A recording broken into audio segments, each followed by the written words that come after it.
আবার কাবা ভাঙতে এলে পাঠাওয়া বাবিল, দাও খোদা দাও আমায় আবার উমার দারাজ দিল।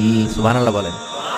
পৃথিবীর সবচেয়ে ছোট পাখি, সব পাখিগুলো সামনের দিকে উড়ে, এই পাখি সামনে উড়ে, এট দ্য সেম টাইম পেছনে উড়ে।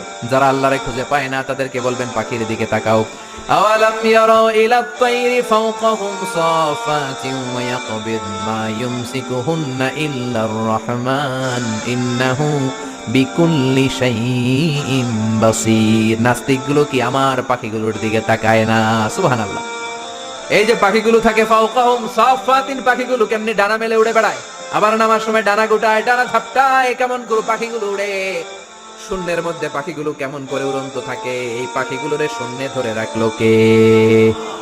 কেউ ওদেরকে শিখায় নাই, শিখিয়েছে আল্লাহ।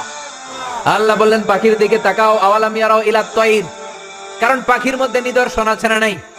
পাখি নিয়ে গবেষণা করলে পাখির রব আল্লাহরে খুঁজে পাওয়া যাবে। এজন্য কোরআনের অনেক জায়গায় আল্লাহ পাখির কথা বললেন, ওয়া আরসালা আলাইহিম তায়রান আবাবিল। আবাবিল পাখি দিয়ে আল্লাহ আব্রাহারে শেষ করলেন। এরপর সাইয়েদনা সুলাইমান আলাইহিস সালামের একটা পাখি ছিল, নাম কি? হুদহুদ। ওইটার জুমিং পাওয়ার এত বেশি ছিল পাখিটার চোখে, সাইয়েদনা সুলাইমানের সিংহাসনও চড়তো, পাখিটাও চড়তো। আর কত নিচে সুমিষ্ট পানি আছে, এত উপর থেকে ওটা দেখে দেখে বলে